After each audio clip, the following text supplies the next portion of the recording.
I hear that from a lot of clients where they're just like, I'm done. I'm done crying about him. I'm done having to heal my shit because he cheated on me. I shouldn't have to do this. You shouldn't. In no world should you, or is this fair? But you're here. And the only way out is through.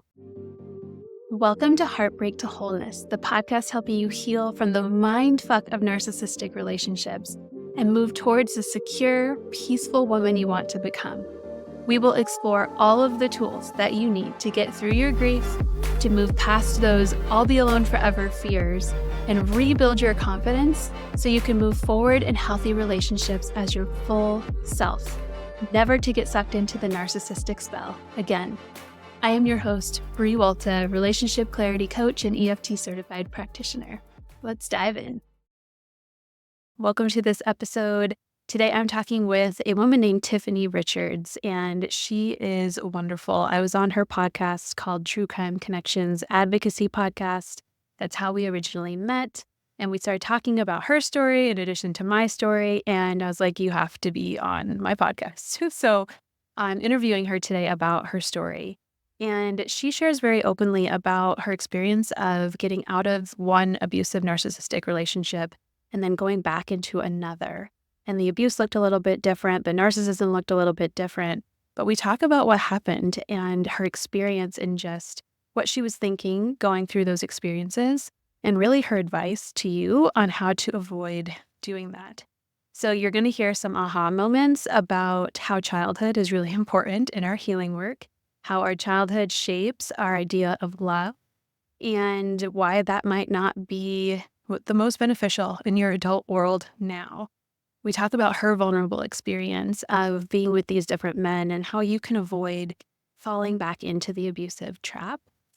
And we talk about how you can actually heal your deeper wounds so that you can finally have that healthy relationship that we are all moving towards, right? We're doing this work so that we can be our best selves and attract in that healthy, sustainable, delicious relationship. Be sure to stick around to the end of the episode where we pull an oracle card, and this oracle card just offers you a message, something that you can take with you this week in your healing, something to anchor you into what you are intending throughout your journey this week. Welcome, Tiffanie, to the podcast. I'm so happy to have you here. Thank you so much for having me, Brie. I appreciate it.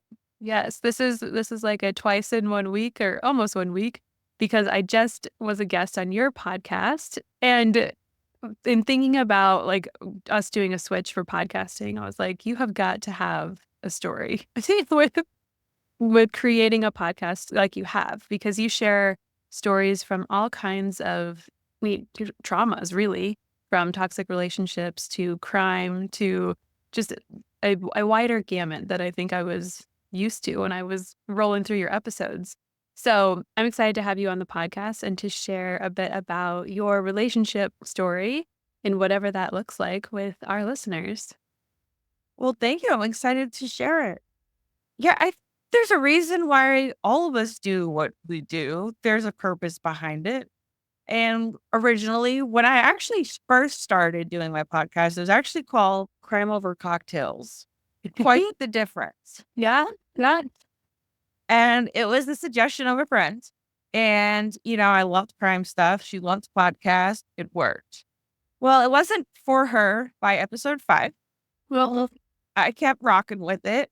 And then it almost like a light bulb dawned on me. Like I figured out why I like all these crime shows. And it was because it gave me an insight into my own life that I don't think I ever really noticed. yeah. It was like a whole other light that just went on. It was like, holy shit, I get it now. Was it seeing similar parallels to things that you had been through where you're like, oh my God, that's my story? Yes, it was the abusive relationships. It was the negative self-talk. So while I was doing all these episodes, that's when it really clicked for me also. Yeah. Like your childhood plays so much of a pivotal role in your adulthood. It's crazy. Yeah. And it took a long time, I feel like, for the world to catch on to that. Yeah. To be open to the significance of what that means, right? Yes. It And it gives was you a like, lot of responsibility.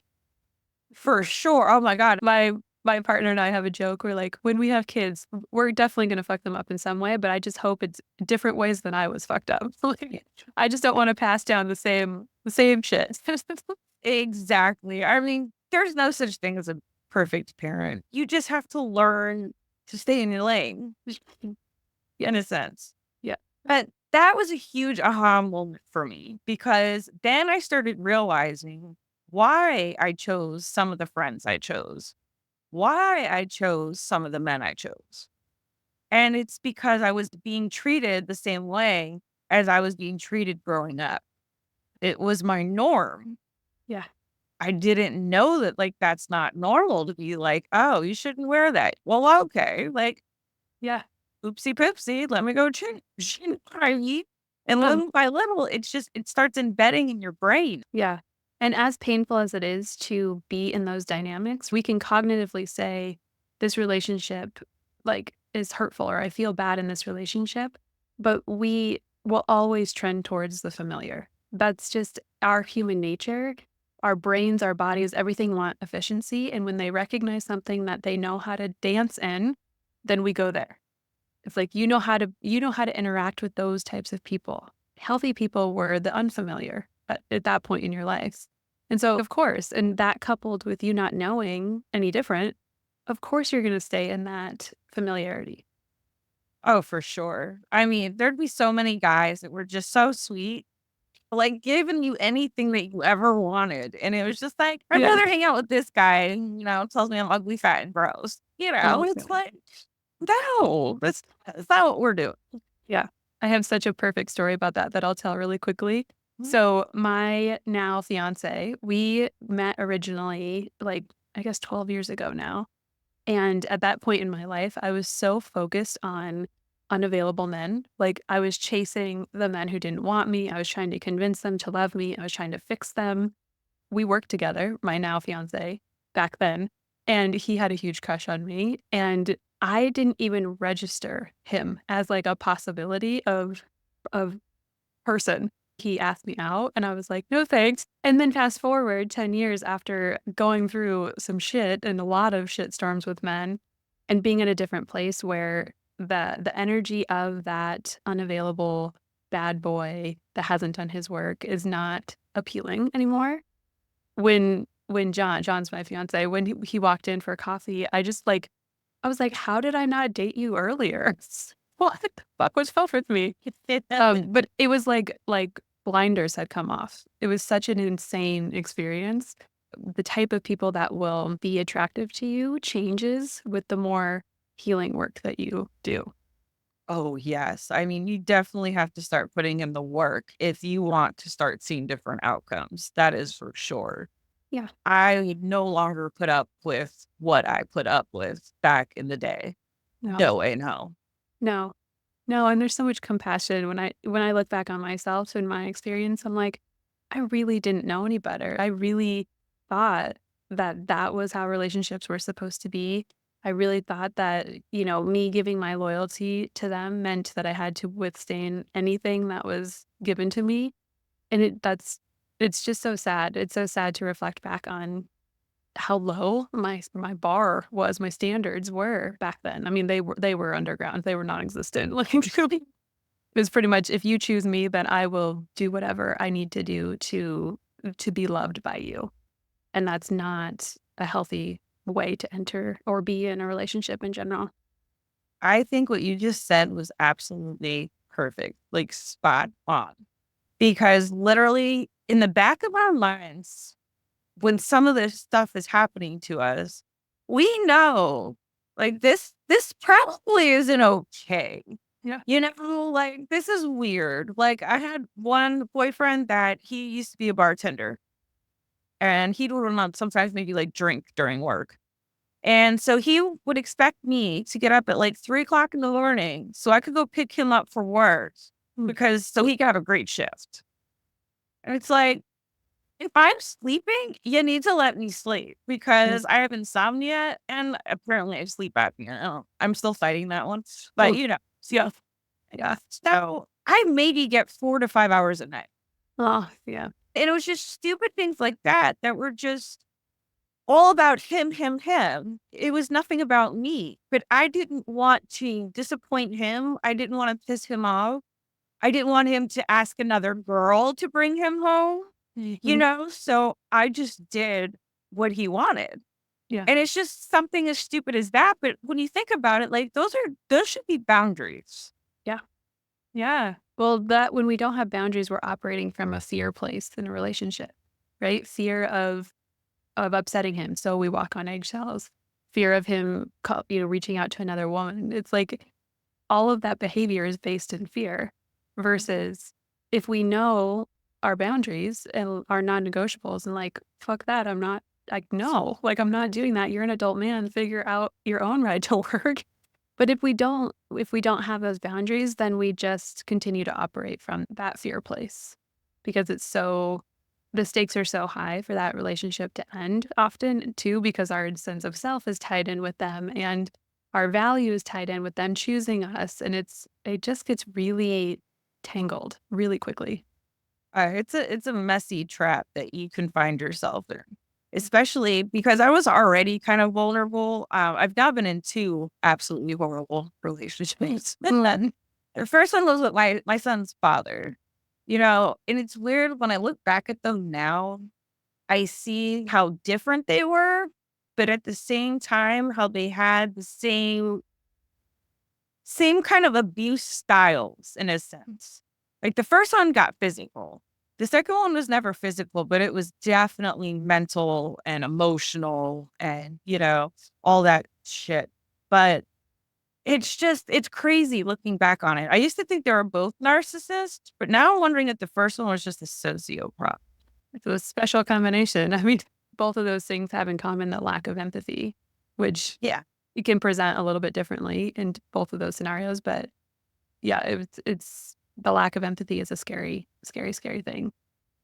Oh, for sure. Because then you're like, why don't you care? Because clearly I care way too much. And that's like, you're not even meeting me in the middle. Yeah. It's just constant fear for but the first one, but when he drank, he just became a completely different person. When he was sober, he was okay to be around. When he Mhm. drank, he literally became like the devil. It Mhm. there was no stopping him. Yeah. And it got really scary. And unfortunately, I think that's why my son has really bad anxiety now because when I was pregnant with him, the whole like 9 months, he was out every night doing whatever he was doing, and I never knew what was coming home. Yeah. And Yeah. so I didn't sleep very well. I didn't, I was just always living in fear. Mhm. Mm. Unfortunately, that passed down to my child. Yeah. And I want people to be aware of that. Yeah. That's a very good possibility. When your nervous system is so dysregulated, right? It sounds like you were living in that fight, flight, freeze, fawn survival. I need to be on guard, hyper vigilant. I don't know what's coming home. I don't know if I'm going to be safe. That that exacerbates our nervous system, and we get stuck in that chronic on state instead of ever having the reprieve of coming down into the parasympathetic. And being stressed all of the time is sending cortisol through our body. We have very physical consequences to that.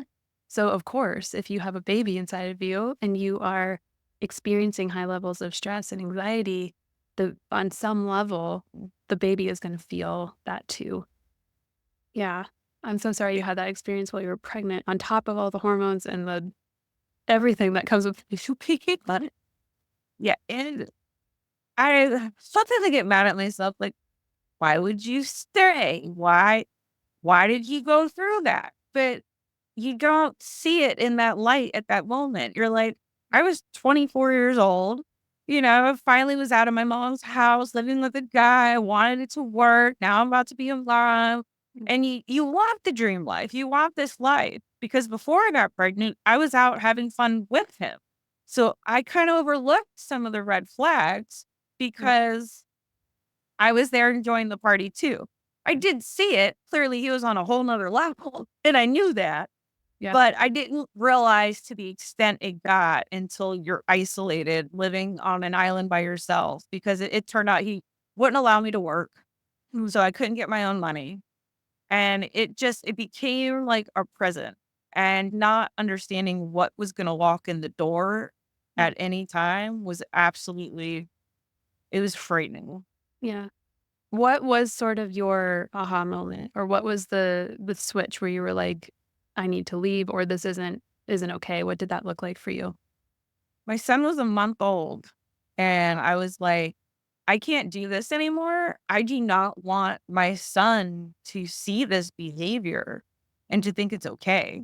Clearly, he doesn't know anything because he's a month old. I mean, you could still hear the fighting, and he had all kinds of random people in and out the house, and it just wasn't for me anymore. I didn't care to make it work anymore. Yeah. Up until then, I really wanted what I thought I wanted. And I think I finally realized that with this person, you're never going to have that. Yeah. So you're staying for the wrong reasons. In talking with women about this, like, having a kid with them can kind of cause one of two outcomes. Yours, which is yours, which is like, I see this behavior and now I'm protecting my child and need to get us out of this situation. Just becomes more clear that you need to protect the kid, which also means protecting yourself. Or that narrative comes in that's like, I need to create the family unit. Now that I have a kid with this person, we have to make it work for the family unit, and staying amongst the abuse and craziness just to say that you didn't get divorced. Just so that kid doesn't have a split family, or whatever the thought is that is going to be so detrimental, and not seeing how detrimental it is in the energy that you're living in with this person. So Right. it takes a lot of courage to do what you did, to say, fuck this, and my kid deserves better. Like, and you got to benefit from that protection that you were giving him. Right. I just knew this isn't for me. And okay, we can sit and pretend to be this big happy family, but secret's already out. Like my best friend saw him push me and I flew across the room and landed on my ass Oh, in the kitchen. yeah, I just knew this is never going to change. yeah, And I don't know if I'd want to live anymore in that situation. mhm, And other option to do is to leave. yeah, And so that's what I did. I went back to my mom. I stayed there for about 3 months. And then we went and got my own place. And then we've been on our own ever since. mm, So it was great. But it took a long time of getting there. It was like 5 years in hell. yeah, yeah. We all hit our boiling point at different times. Sometimes it takes us months, sometimes it takes us years to get to that place where we know in every cell of our body that we have to leave. And that is a point that I can promise any listener listening to this, I promise you, you will feel that at some point. It just is a matter of how many times you go back in order to feel that, or how many years you stay and receive the treatment that you're receiving in order to finally get to that point. But once you get there, you will stop at nothing to change your situation. And in doing that, we like, things open up for us, opportunities happen with living situations, our family really steps in and shows up. We receive the support that we need to get out of that situation. Um, and so if the fear for women listening is like, I don't know if I can do it, it's less of can I do it, and it's more of I'm gonna make this happen. Like, you will find a way. You have incredible tenacity if you are staying in a relationship like this. So you're just redirecting that into your own protection when you leave. Absolutely. And if you get to that point where you're like, this no longer suits me, do not try to talk yourself out of it. Yeah. It's- I think we do that too. When we finally start seeing clearly, it's like, oh shit, but do I want to start seeing clearly or do I still want to live over here? Because over here, it's not exactly safe, but it's comfortable and it's known. You know what you're going to get. And do not talk yourself out of growing because if not, you're never going to grow. You're going to stay where you are. And you never know. He used to tell me, he told me once, well, he told me few different times, different ways, but he'd say, like, did you know 1 million people go missing a year and they never find the bodies? Oh, God. I didn't want to be one of them women. Mm-mm. Yeah. Yeah. It takes a lot of courage to listen and to see, like, listen to what's being told to you and see what's being shown. We often can dissociate into a place that I call potential land, where it's like, well, shit feels really bad right now, but we're gonna get to this place that feels really good. It's gonna feel again like it felt in the beginning. He's gonna stop drinking. He's gonna go to therapy. We're gonna go to couples therapy, right? It's like that's the ultimate dreamland that we like dissociate to. And when we spend too much time in that hope place instead of in realizing what we're in reality in our day to day, that's when we can get really skewed of our perception of just the relationship in general. So being able to stay in the present moment and be like, this is what he's actually saying to me. This is what he's actually doing to me. This is a pattern that we've been experiencing for years. Like that takes a lot of guts to see, because once you see it, then you have a responsibility with that information. You will start to feel like this push with yourself where part of your intuition knows that you're not in the right place, but the fear is still there and you're like fighting yourself on your knowing, and it feels like you're really out of integrity with yourself, which then adds another layer of discomfort to making the decision. So there are so many components that go into actually leaving because you are believing that you need to. I think it was believing that I deserved Yeah. better. Yeah. Like, he can tell you all day long that he loves you, but when you really sit down and think about their actions, are those really actions of love? People who love you don't hurt you on purpose. Yeah. Repeatedly. Yeah. In a healthful, loving relationship, if somebody causes hurt, there's a conversation about it, there's repair around it, and there's a change in behavior for future instances, because you don't want to hurt your partner. If you really care about that person, you really love them, you want to know the things that you do that affects them negatively so that you can not do those things, knowingly or unknowingly, whatever you're doing. That comes from a place of I truly love you, not from these relationships that there might be lust. There might have been lust in the beginning, but there's not a deep foundation of love and respect. Absolutely. I mean, after I left him, I was like, there's no way in hell I'm ever going through this again. Then enter in the next one. Now he was different. He Yep. did not, it was not physical. It was all mental, emotional, which, I mean, I'm sorry, can be just as damning because you honestly start to believe what these people tell you. Yeah. And when I first met him, I thought he was out of my league. Mhm. He was very good looking. And I was like, wow, I couldn't believe that he wanted to be with me.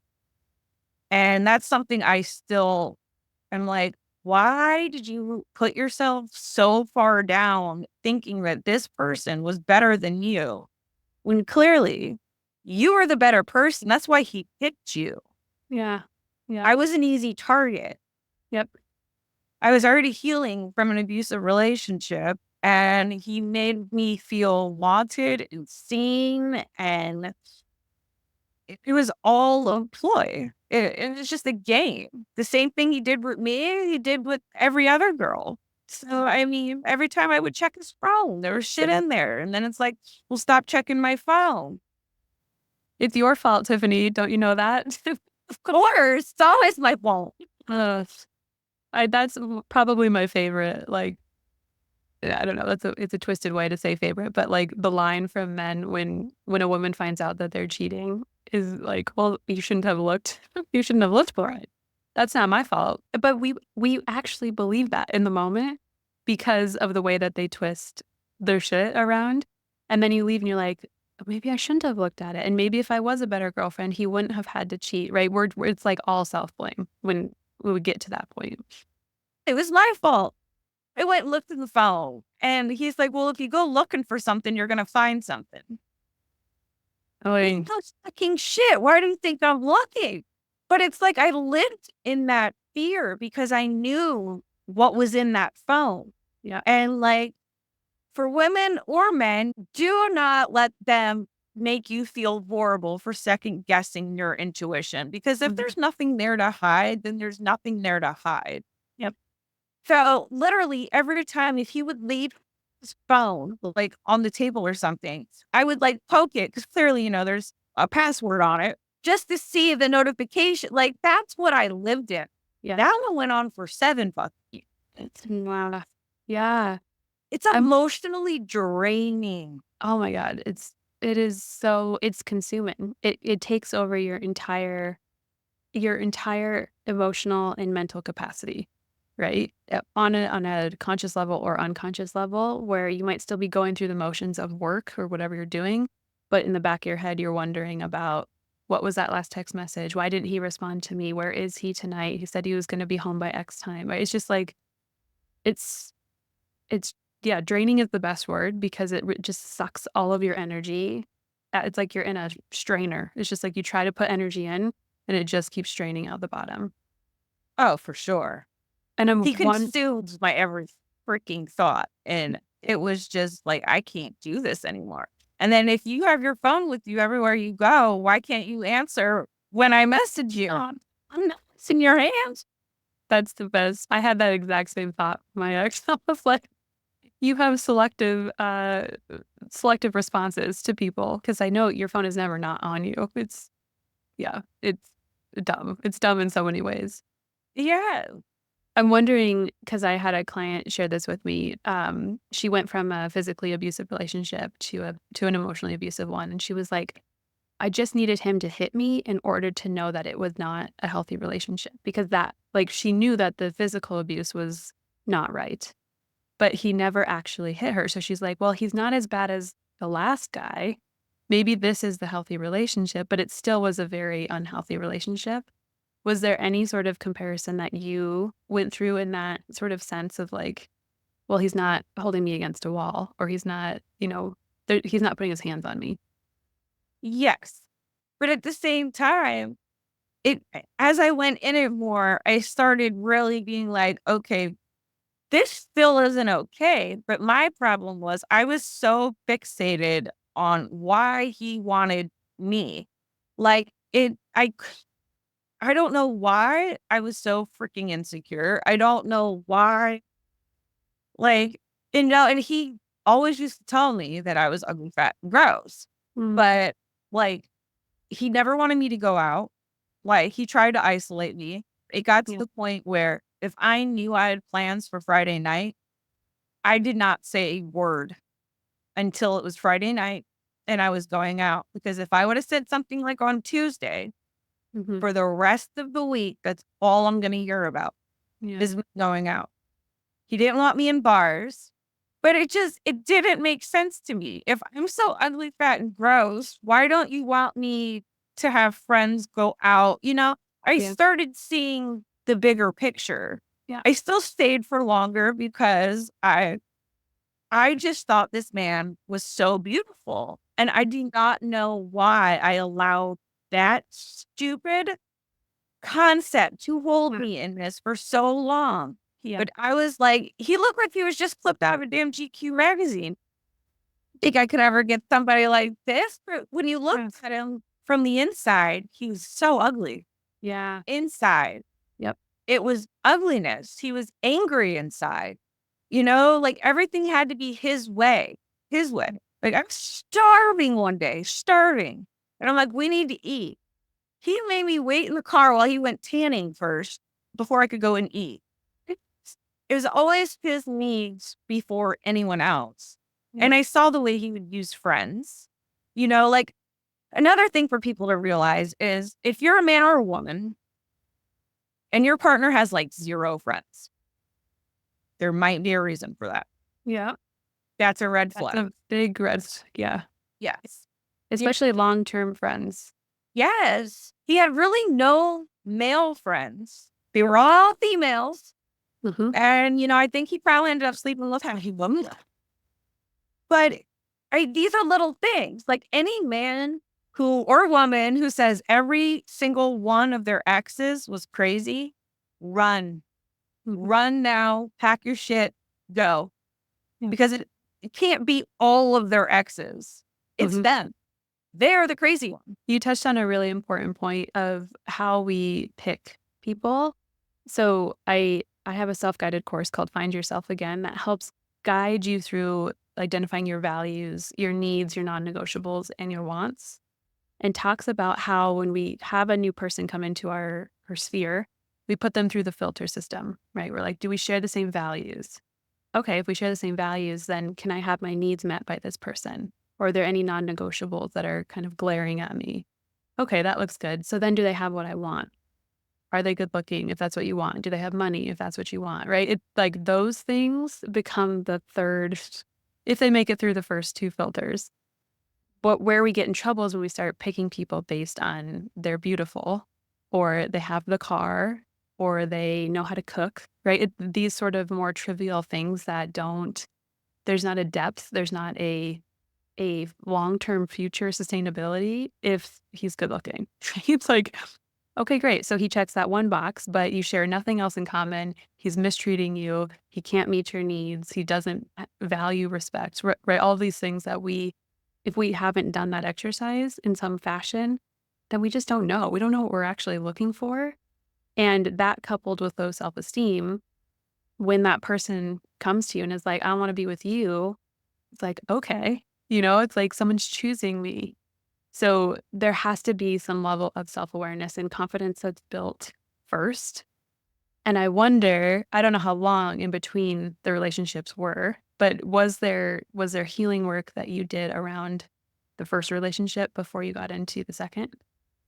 Probably not as much as I should have. I mean, I thought getting out was going to start being healing, Yeah. but you also have to remember back then, there were not all of these words we use today. There Yeah. was no gaslighting. Like gaslighting, or you gone to the gas station and there's light. Like these were not things. Narcissists, like all of this love bombing Yeah. did not exist. Yeah. So when you had this guy saying like, I love you, and it's been, I don't know, all months, and you're Yeah. like, oh, he's already moving in. Yeah. Another sign. I mean, you need to look at these because it's huge. And back then, I don't think I really knew about the healing journey. I knew what I went through was horrible, and I knew I didn't ever want to go through that again. Yeah. And I still carry scars from that. I was sexually abused and that financially abused, all of it. So it took time to really get out of that. And I still catch myself sometimes doing things, and it's like, no. Yeah. Yep. But no, I don't think I gave myself enough grace. And it wasn't until I finally got out of that relationship where I was like, oh my God. Like, what in the fuckity fuck? Yeah. Yeah. Now it's time to do some healing. Yeah. Yes. And that's when really everything just started changing for me. And that's why I was like, no, my podcast is no more crime over cocktails. We're going to start fixing people, Yeah. including myself. I Yeah. mean, literally, I am going through the same journey as my guests and my listeners. And I love that. We're growing together. Yeah. You're Yeah. never fully done growing. No. So you need a community where you guys can grow together. It's okay to make mistakes. Yeah. It's okay. You're not perfect. You're not meant to be. Nobody's perfect. No. No. If we can really shift our definition of success, like a healing journey success, a lot of people want to do it and be done with it. Right? We want to just like talk about that relationship a couple of times, maybe cry once, and then be done with having to think about it or having it affect our lives. Versus shifting that to a successful way of healing is being able to meet myself in whatever emotion is coming up because of what I've been through and being able to integrate it as I go. That's a much more, again, sustainable way that we continue to heal because there is not an end point.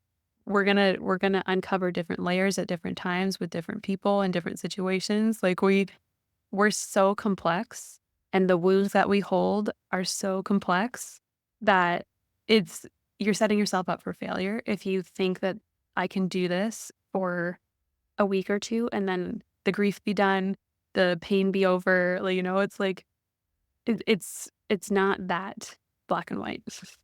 Absolutely not. Because there's times I don't even realize that it's a trigger until it's a trigger. Like, I can go to Walmart. Okay. Yeah. Everybody has a Walmart.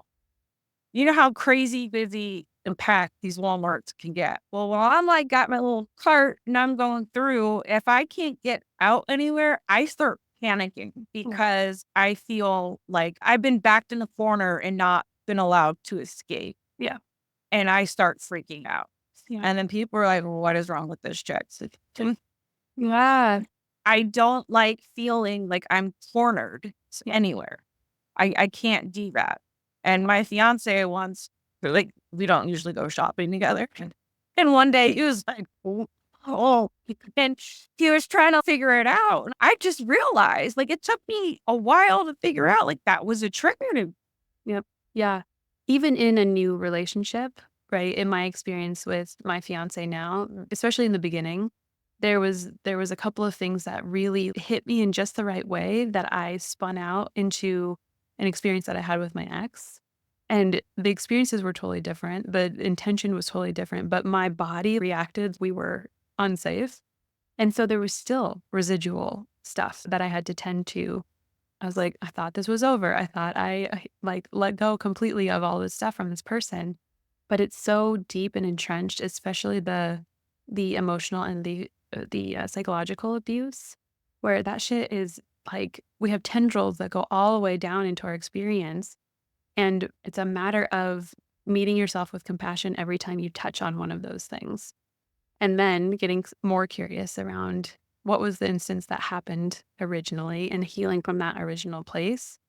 But it's a journey and we don't have the roadmap. We don't know if we're going to be in Walmart and start having a panic attack, right? We just have to greet ourselves where we are with compassion. For sure. I think the world now, it's probably social media's fault. Everybody likes to blame social media, and I'm going to too. But I mean, obviously, social media has done a lot of great stuff, but it's also done a lot of harm because now people want instant gratification constantly. That's not realistic. You can't be like, I'm going to go to 2 days of class and now I'm a doctor. It's worked that way. Yeah. Through the steps to achieve what it is that you want to do. Everybody wants to get rich quick. Everybody, in a perfect life, nobody would have to work. We'd all be hella smart. We'd all be beautiful. We'd all, you know what I mean? Everybody wants it right now. And that's something I've had to work because I'm like, okay, adulting sucks because I want what I want when I want it. Yeah. That's not real life. No, it's not. Just lesson to learn, man. and when we expect it, we set ourselves up for failure. We set ourselves up for even more frustration around the thing not happening fast enough on top of the thing itself happening, right? It's like if we could just meet ourselves with the thing that's happening and throw the timeline out and say, okay, this relationship happened 4 years ago, but I'm still feeling a trigger right now, and I'm gonna work through this trigger right now. I hate my ex for what he did and the consequence that I have to pay for it, but here I am, you know? Right. I hear that from a lot of clients too, where they're just like, I'm done. I'm done thinking about him. I'm done crying about him. I'm done having to heal my shit because he cheated on me. Like it's a lot of, I shouldn't have to do this. You shouldn't. In no world should you, or is this fair? But you are. You're here. And the only way out is through, unfortunately. So finding the right support, the right people that can help guide you through that process will make your experience with it more easeful. It won't make it easy, but it'll give you a way forward that can feel less confusing. Right. What I think helped me a lot is actually I sat down and had like a dinner with my son's father and I forgave him. I told him all the things because, of course, when you're drinking like that, some of the stuff, I mean, He claims he doesn't remember. Does he? I don't know. But I'm like, you did this, you did this, you did this, you did this, you did this. And we were both sitting there kind of just crying right there in the Chili's. They're probably like, what in the hell's wrong with this? Well, but I said, I forgive you because I have to. I cannot live in this hate forever. We're finally at a place, he barely has a relationship with my kid. And that's probably for the better because when he does break out sometimes and has a drink, you'll know because you'll get 70 text messages in a row.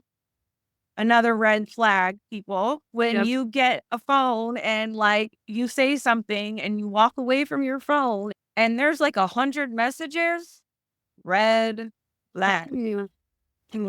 Yeah. Well, I forgave him. He accepted it. He actually owned to what he did, which was nice. I tried it with the second one. Didn't go quite as well as the first one. I got, you weren't perfect either. I tried. Care what you do. I know you're never going to change. And I think that was one thing I was always worried about. He was Yeah. going to leave me, get with someone else, and be that perfect man that Yeah. I wanted him to be. So I was holding on to him being selfish. Yes. Because I wanted that better man. Guess what? That better man don't live in that body. No, but that like I'll be damned if another woman gets the healed version that I worked so hard to heal. Yes. They obviously have good times. You know what I mean? These people are not horrible all the time. Yeah. And that's something that's so important for people to realize is it doesn't have to be like this 24/7 for you to be like, holy shit, I'm in an abusive relationship. I don't care if it's once a month. Yeah. It is what it is. And there's an underlying root for it. My son's father, he barely knew his own father. And, he had a rough childhood. He was molested and stuff like that. So, okay, like I can give you a little bit of grace. Your past, though, you can't live there and you can't make excuses for why you treat people like shit. Yeah. You Right. learn why you started treating people like shit and you work on that. Yes. There's a saying that I love, and it's can I have compassion without justification? I can be compassionate that you grew up in trauma, and that doesn't give you a pass to be abusive. That doesn't give you a pass to treat me like shit. You as an adult person are responsible for looking at that shit. I can have compassion that you went through it. I went through some shit too, but I'm trying to work through for myself and for everybody that I'm spewing my shit on. Right. So compassion without justification. And to your point about finding forgiveness for them, in my case, I could only access acceptance for him and what he did because I had fought it for so long and I was so angry about everything that he did intentionally to hurt me that I wasn't accepting that that was real. I was staying in the anger place, which is an emotion you have to work through in order to find acceptance. But I could accept the situation, and the forgiveness piece was hard for me to access with him. But the forgiveness for myself was where I started with that, where it was like, I was a different person in that relationship. I didn't know what I didn't know, and now I know different. And it's like, accept and have compassion for your journey, for where you are. Oh, for sure. For sure. I'm actually getting a tattoo next week and it says, to the girl I was then, I forgive you. Oh, yeah. Because you have to give yourself grace. You put up with what you put up with for a reason. Yeah. Either you have a dysfunctional family home or you are out searching for something that you didn't have. And even with the second one, I stayed with him because I thought he was fucking gorgeous and Mr. GQ. Well, why do you think he treated me like that for so long? Yeah. He was insecure with himself. So here I put him on a fucking pedestal up here and he was down here. So he was bringing me down to his level, which seeing that like now was mind blowing to me. Yeah. Like I stayed with you because of this. You didn't have that in yourselves. And to bring this totally full circle, like the more introspection that you do around your childhood, the more that all of these things will start to make complete sense. Of course, I attracted that type of person. Of course, I wasn't able to set boundaries. Of course, this is what my definition of love was. And that will bring so much compassion to you and your journey when you can see why, you can see the root of all of it. So as much as we don't want to look at in the past, we don't want to learn to be with our inner child or our inner parts. It's like that's where the answers are. Oh, And for to me, sure. having answers gives me control and gives me agency, which is what I was always looking for in relationships. I always felt out of control and I was seeking that. And and knowing more about myself and how I tick and how I tick with different people and why I do the things I do gives me a lot of ability to shift that and to be aware when that starts to pop up in my now relationship and be like, that's the 4-year-old part of me that's freaked the fuck out and I need to go be with her in the future. Absolutely. You got to give yourself time to heal. Give yourself time to catch up to who you have become. Yeah. Because I think sometimes, we want to be this other person like tomorrow, and it's not going to be that easy. But at least know where you've come from on your journey. I am so not the same woman that I was before by any means. I'm stronger, I'm feistier, and it's just so important. And that's what I love about my podcast now is because I speak with other people who are also coming to the realization of why what happened to them happened to them. Yeah. And it's about changing the way people see themselves and can see their future. Everyone has complete potential. I don't care if you're living on the side of the road right now with nothing. Just know that you can change your life around. Nothing is set in stone. Yep. You are the one who is in charge of your own lives. Yeah. So either you make the changes and be that person, or you can stay where you are and blame the rest of the world. Yeah. The other thing that I like to just leave a little note for the listeners is if you're in these relationships and you are having all of your energy drained, think about how much capacity you will have when those holes are patched up and you're no longer worried about the 17 million things that he's doing. And you can put all of that energy towards your own healing. We think we don't have the time, the space, the capacity, and you don't in that relationship because you are so dwindled away and drained.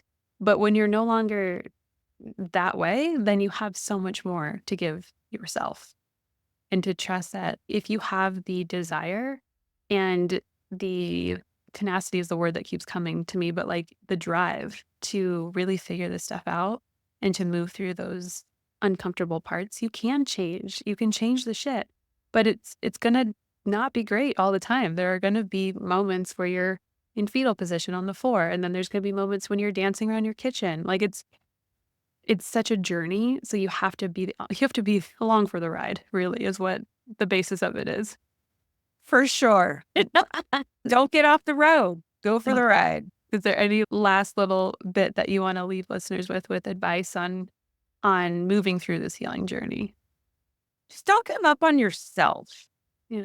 We all have good days and you have bad days, like you said. One day you could be a hot mess. The next day you are living large. What? That's just called life. Yeah. Life isn't supposed to be easy, and that's not what we're here for. We're here on a mission to complete something, whatever it is that we chose to come here and complete. That's what we're doing. Yep. So just give yourself the compassion. Know your worth.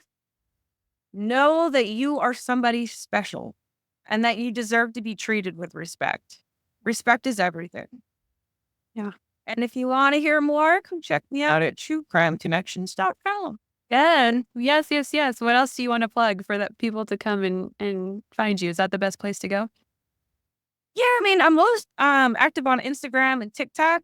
Yeah. But yeah, either the website, TikTok, or Instagram. That's about it. Or YouTube. Yeah, hello. Sure. And all the handles are True Crime Connections. Yes, I think the only one I made, which is silly, was Instagram. I think it's True Crime Connections Podcast. Okay. Well, you'll send me all the things and I'll put all the things in the notes. How about that? That works. Okay. And then at the end of these episodes, I always pull an oracle card. Ooh, Are you familiar with oracle cards? yes. Okay. So I want your participation if you're open to it. I'm so open. Okay. So I'm just going to have you close your eyes and we're both going to tune in to the deck and just ask the universe, ask spirit, whoever the higher power is, what the message is that is intended for the listeners today. And I'm starting to shuffle. And I want you, Tiffanie, to just tune in to when you feel like the shuffle is complete. And just tell me when to stop. Stop. Effervescent. So if you're not watching the video, it's a picture of like bubbles, effervescent bubbles. So I'm going to find effervescent in the book and I'll read the longer message here. Effervescent is sending you a message of permission to lighten up. Now is the time for effervescence. Be light, bubbly, and unpredictable. Pop your cork, spray your message, spit into the wind. Free yourself from the canister. Effervescence is calling you to raise up the parts of yourself that are joyful, quirky, transient, delightful, and refreshing. If you have found yourself flat, it is time to shake it up. Yeah. Shake it up. I love that. Shake it up. It's the other thing that happens when you come out of these relationships is you find your joy again. And you'll have that moment where you'll be singing in the car full blast with the windows down and you're like, where was this woman for 4 years? Like, Right.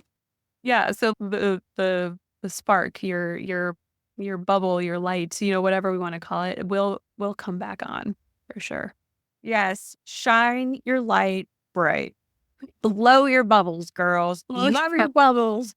Fit right into the wind. Oh, Tiffanie, well, thank you so much for being here and sharing vulnerably. I know all of these stories hold some amount of vulnerability and just tenderness around them. So thank you for letting the listeners hear you. Thank you for having me. I appreciate it. I hope this episode brought a little bit of levity to your experience. If you're going through something similar to Tiffanie, I really appreciate how she can bring some humor into these conversations and not from a place of haha joking that you went through something painful, but just being able to reflect back and seeing, oh, fuck, that's what that was. And that's what that is. So just to recap, we talked about how important it is to look back on our childhood, how we really have to do that introspection to be able to better understand our wounding and our tendencies and our patterns to be able to really heal. You heard some of her vulnerability, a lot of her vulnerability around her experience of staying with very blatantly abusive people, going back into relationships that were abusive, and her advice to you on how to avoid falling into that trap.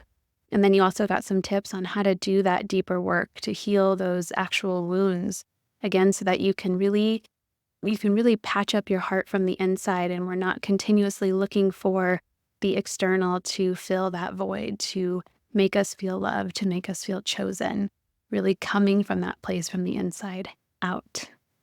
So I hope this was a good one for you. And if you enjoyed this episode, I think you're really, really going to enjoy episode 42. It's called Why We Don't Walk Away from Red Flags and Continue Cycles of Heartbreak in Narcissistic Relationships.